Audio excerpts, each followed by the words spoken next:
विश्व 24 न्यूज हर पल आपके साथ।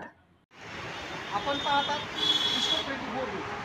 आज आपण विश्व 24 न्यूजच्या माध्यमातून पळसदेव ग्रामपंचायत कार्यालयाच्या समोर पोहोचलेलो आहोत आणि पळसदेव ग्रामपंचायत कार्यालयाच्या समोर या ठिकाणी काही सामाजिक कार्यकर्त्यांचं आमरण बेमुदत उपोषण चालू आहे।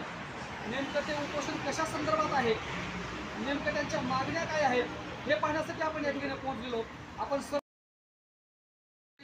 बेमुदत उपोषण चालू आहे, त्या उपोषण स्थळी आपण पोहोचलेलो आहोत। तरी त्यांच्याकडनं आपण त्याची माहिती जाणून घेणार आहोत की नेमकं हे उपोषण कशा संदर्भात आहे। नमस्कार आजचं जे आपलं बेमुदत उपोषण आहे हे बेमुदत उपोषण करण्याच्या पाठीमागचा आपला उद्देश काय? बेमुदत उपोषण करायचा 2009ला गटार लाईनसाठी शेख साहेब आले होते। तर शेख साहेब आले असताना त्यांनी रिपोर्ट तयार केला करतो म्हणून 8-2 गटार लाईन तर उपोषण पण काय बसले आले म्हणजे गटार लाईन करायची नाही, जरा गटार लाईन करायची नाही म्हणून का करायची नाही तर नाही म्हणून उपोषण आपण सांगतो करायची नाही। त्यानंतर मग मी 22 तारखेला 22/9ला त्याच्यावर गुन्हा दाखल केले ग्रामसेवक आणि ती कैलास भोसले उपसरपंच आणि ग्रामविकास अधिकारी भाऊसाहेब करून त्यांनी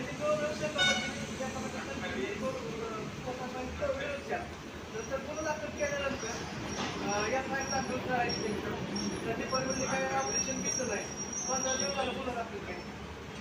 इंदापूर पोलिसांनी दखल घेतली तर मी तिला तिथं गुन्हा दाखल केले, त्यांना बोलून नाही काय नाही। माझं असं मत आहे की त्यांना उचलून FIR दाखल करून त्यांना निलंबित करण्यात यावं। दुसरा मुद्दा असं झाला आहे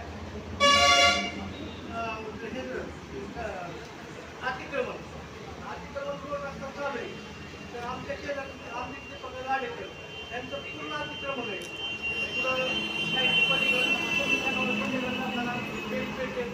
आमच्याकडे 2 पायऱ्या पूर्ण काढले तर त्यांचं अतिक्रमण तुझं बाब करून नियमित होत आहे, त्यानिमित्त त्यांच्यावर कारवाई करण्यात येईल। पूर्ण अतिक्रमण काढून आम्हाला न्याय करावा। जलजीवन नवीन योजना चालू आहे, पाईपलाईन पाणी नवीन दिलं पाणी आलं पाणी इतकं करावं वीज खांदेलं नाही काय नाही, डायरेक्ट पाईपलाईन आणलं त्याची माहिती अधिकारी करावी। आणि तिसरा मुद्दा असा आहे की मला सरळ साहेब पत्र आले की तुम्ही इथं पुन्हा जावा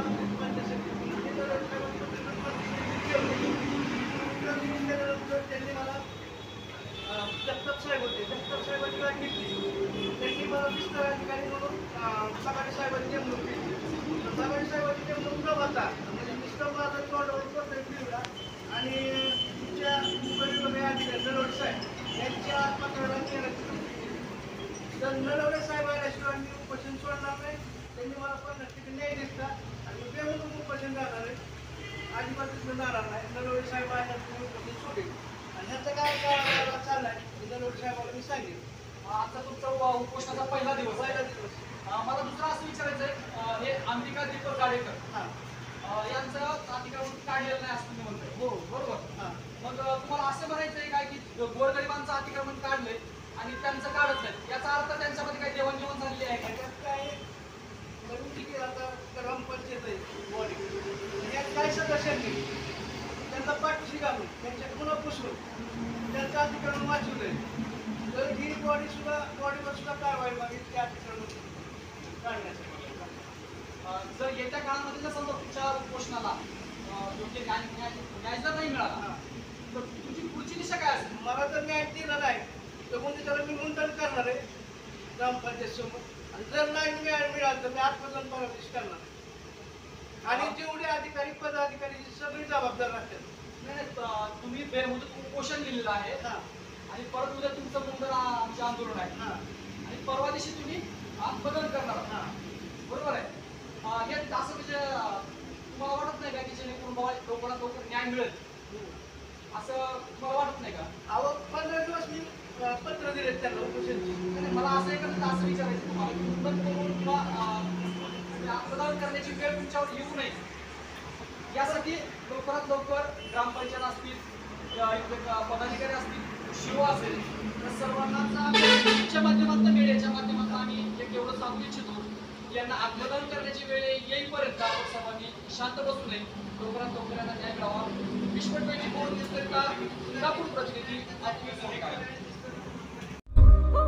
राज्यातील महत्त्वाच्या आणि आपल्या भागातील ताज्या बातम्या पाहण्यासाठी आजच आमच्या विश्व 24 न्यूज चॅनलला यूट्यूबवर सबस्क्राईब करा आणि बेल आयकॉन प्रेस करा.